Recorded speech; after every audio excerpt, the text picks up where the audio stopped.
Hello friends, welcome back to my channel my mentor Viraj. तो आज मैं लेकर आई हूँ ऑपरेशन रिसर्च का एकदम बेसिक लीनियर प्रोग्रामिंग में इक्वेशन कैसे बनाते हैं वो। ठीक है, इक्वेशन बनाना सबसे बेसिक इसीलिए है क्योंकि आगे आपको सारा काम ऑपरेशन रिसर्च में मोस्ट प्रोबेबली इक्वेशन के ऊपर ही बेस्ड होगा। टू फेज मेथड ले लो, बिग एम मेथड ले लो, इक्वेशन के बिना वो सॉल्व नहीं होगा। तो सबसे बेसिक चीज़ है इसमें इक्वेशन बनाना। तो स्टार्ट करते हैं। यहाँ पर मैक्सिमाइज की इक्वेशन में सिखा रही हूँ। ये सम दिया है, इसका मतलब क्या है, M1 मशीन 1, अगर प्रोडक्ट A और B है, मशीन 2 है, तो ये जो अवेलेबिलिटी है हर मशीन का मैक्सिमम कितना टाइम आपके पास अवेलेबल है ये वो शो कर रहा है। उसी तरह से प्रॉफिट, एक प्रोडक्ट A पे अगर आप बेचते हैं तो कितना प्रॉफिट होता है पर यूनिट, और B के लिए भी। तो मशीन 1 में प्रोडक्ट A को 1 घंटा लगता है और फिर उसके बाद 2 में 3 घंटे लगते हैं, और मशीन 1 को B में 1 घंटा लगता है और यहाँ पे 2 घंटा। ठीक है, मैक्सिमम अवेलेबिलिटी है 5। तो इसमें से इक्वेशन हम कैसे बनाएंगे, तो सबसे पहले इसको हम नेम दे देते हैं x1, इसको नेम दे देते हैं x2, यानी इस लाइन में जो भी है सब x1 और इस लाइन में जो भी है सब x2। आप कुछ भी नाम दे सकते हैं, xy भी दे सकते हैं, pq भी दे सकते हैं, whatsoever you like it। Okay, सबसे पहले शुरू करते हैं प्रॉफिट से, क्योंकि हम चाहेंगे कि प्रॉफिट मैक्सिमाइज हो। जब भी आप अगर बिजनेस करते हैं तो कोई भी चाहेगा कि उसका प्रॉफिट हो मैक्सिमाइज। तो जो चीज़ हम मैक्सिमाइज करना चाहते हैं वो यहाँ पे होगी, z is equals to 6x1 plus 5x2। x1 यानी इसके यूनिट्स, x2 यानी b के यूनिट्स। ठीक है, जितने ज़्यादा मैं बेचूंगी उस हिसाब से ये प्रॉफिट होगा मेरा मैक्सिमाइज। तो ये हो गया z का इक्वेशन। ठीक है, इस इक्वेशन को हम इस जो इक्वेशन को हमने फॉर्म किया उसे हम कहते हैं ऑब्जेक्टिव फंक्शन। अब हमें लिमिट भी तो दी है, हम प्रॉफिट डायरेक्टली मैक्सिमाइज नहीं कर सकते, हमारे ऊपर कुछ लिमिट्स है। ठीक है, इस लिमिट को सब्जेक्ट टू, इस लिमिट के अंदर काम करके हमें प्रॉफिट मैक्सिमाइज करना है। तो वो लिमिट की जो इक्वेशन है वो अलग से बनेगी। तो वो लिमिट की इक्वेशन बनाने के लिए सबसे पहले M1 की हमारे पास लिमिट है। तो मशीन 1 की क्या लिमिट है कि भाई 1 घंटा x1 के लिए चली प्लस 1 घंटा x2 के लिए चली, या तो लेस देन या तो इक्वल्स टू 5।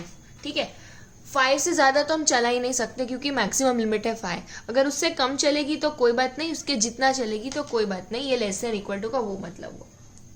M2 के लिए भी सेम चीज़, बट यहाँ पे 3 है, x1 के लिए तो 3x1 और यहाँ 2 है तो यहाँ 2x2, और वो लेस देन इक्वल्स टू 12।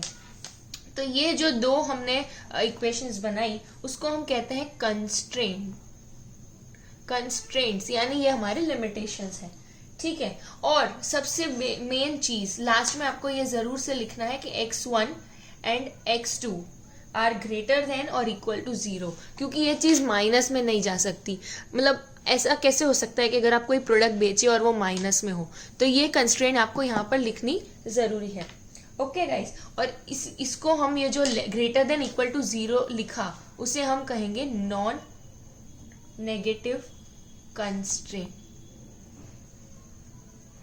ठीक है, इसका मतलब हम चाहते हैं कि हमारा x1 और x2 नॉन नेगेटिव हो। ओके गाइस, तो ये सिंपल सी इक्वेशन थी मैक्सिमाइज की। इसी तरह से मिनिमाइज की भी एक इक्वेशन होती है जिसमें आप चाहते हैं कि ये जो आपका ऑब्जेक्टिव हो वो मैक्सिमाइज की जगह मिनिमाइज हो। यहाँ आपको मैक्सिमाइज ऐसा लिखना है, मैक्सिमाइज z। तो एक क्वेश्चन मैं मिनिमाइज का ले लेती हूँ। सपोज मेरे पास है प्रोडक्ट PQR और मशीन है 1 2, यहाँ पे दिया है 2 4 3 4 3 2, और यहाँ सपोज कॉस्ट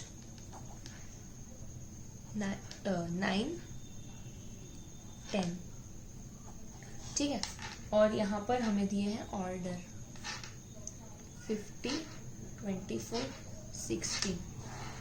अब इसमें कुछ चीज़ चेंज ज़्यादा नहीं हुआ है, हमें प्रॉफिट यहाँ दिया था उसकी जगह यहाँ दे दिया हो ऐसा समझो। मतलब यहाँ पर हमें कॉस्ट दिया है तो यहाँ हम मिनिमाइज कर रहे हैं। तो हम मिनिमाइज तो वही करना चाहेंगे जो हमारा खर्चा हो, तो हम कॉस्ट को मिनिमाइज करेंगे। तो यहाँ पर इक्वेशन स्टार्ट होगी मिनिमाइज z, और हमको मिनिमाइज क्या करना है, जो हमारा कॉस्ट है। ओके, तो यहाँ पे हम x1 x2 इस साइड लिख देंगे, इसको x1 ले लिया, इसको x2 ले लिया, क्योंकि कॉस्ट इस तरफ दिया है। इसमें और इसमें ज़्यादा फर्क नहीं है, बस इधर इन्होंने कॉस्ट इस साइड दे दिया है। जैसे प्रॉफिट यहाँ दिया है, उसकी जगह अगर यहाँ दिया होता तो हम यही प्रोसीजर फॉलो करते। सेम चीज़ यहाँ हुई है, यहाँ इन्होंने कॉस्ट यहाँ की जगह यहाँ दे दिया है, तो यहाँ पर x1 x2 ले लेंगे। ठीक है, तो अब मिनिमाइज z, क्या करना है, मिनिमाइज हमें कॉस्ट 9x1, यहाँ से आया 9x1 प्लस 10x2। ठीक है, उसी तरह से हमें ये PQR के लिए कंस्ट्रेंट बनानी पड़ेगी, क्योंकि हम ये ऑर्डर इतने ले सकते हैं। अब ऑर्डर अगर आप लेना चाहें, कोई भी ऑर्डर आप लेंगे, कोई आपको बोलेगा कि नहीं 2 नहीं आप 4 ऑर्डर ले लो, तो आप मना थोड़ी करेंगे, आप शॉप पर सेल करने ही बैठे हैं। ठीक है, तो यहाँ पर ये जो कंस्ट्रेंट आएगी, मतलब अगर मैं कॉस्ट मिनिमाइज करना चाहती हूँ तो मैं क्या चाहूँगी कि मैं ज़्यादा से ज़्यादा ऑर्डर लूँ, मैं ज़्यादा से ज़्यादा सेल करूँ। ठीक है, तो यहाँ पर जो चीज़ है वो मैं चाहूँगी कि मैं मैक्सिमाइज करूँ, मैं ज़्यादा बेचूँ। ठीक है, मैं या फिर मैं ज़्यादा प्रोड्यूस करूँ, मैं ज़्यादा बनाऊँ, तो जाके मेरी कॉस्ट कम होगी। ओके, तो यहाँ पर हम सबसे पहले P के लिए इक्वेशन क्या बनेगी, ये 2x1 प्लस 4x2, ये x1 यहाँ से आया, x2 यहाँ से आया, P में ये 2 ही कंस्ट्रेंट है, तो ये 2 ही।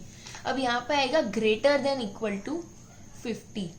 ठीक है, 50 ऑर्डर तो मिनिमम चाहिए ताकि मैं कॉस्ट मिनिमाइज कर सकूं, उससे ज़्यादा हो तो और अच्छा।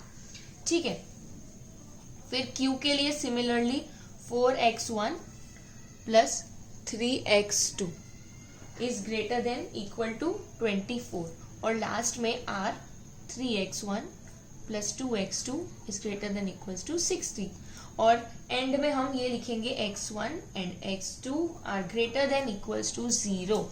ठीक है, ये तो आपको लिखना है क्योंकि आप चाहेंगे कि आपका जो ऑर्डर्स हो वो नेगेटिव ना हो। ओके, ये मैन्युअली तो प्रॉब्लम नहीं आएगा, बट जैसे कि सॉल्वर में हमने जो सम सीखे थे वहाँ पर ये बहुत काम आता है, क्योंकि कई बार कंप्यूटर या मशीन को तो आइडिया होता नहीं है, तो वो नेगेटिव में भी आंसर दे सकता है। तो ये कंस्ट्रेंट भी आपको सॉल्वर में पुट करनी ज़रूरी हो जाती है, और मैनुअली भी आपको ये लिख के तो दिखाना ही पड़ेगा कि yes these 2 variables are non negative. आज के लिए गाइस इतना ही। मेरे चैनल को लाइक, शेयर और सब्सक्राइब करना बिल्कुल मत भूलिएगा, और कमेंट सेक्शन में आप बिल्कुल ड्रॉप करना मत भूलिएगा कौन सा वीडियो आप अगला देखना चाहते हैं मेरी चैनल पे। मैं कोशिश करूंगी कि आपके लिए वो वीडियो जल्द से जल्द बनाकर अपलोड करूं। तो आज के लिए बस इतना ही। Thank you guys, bye bye.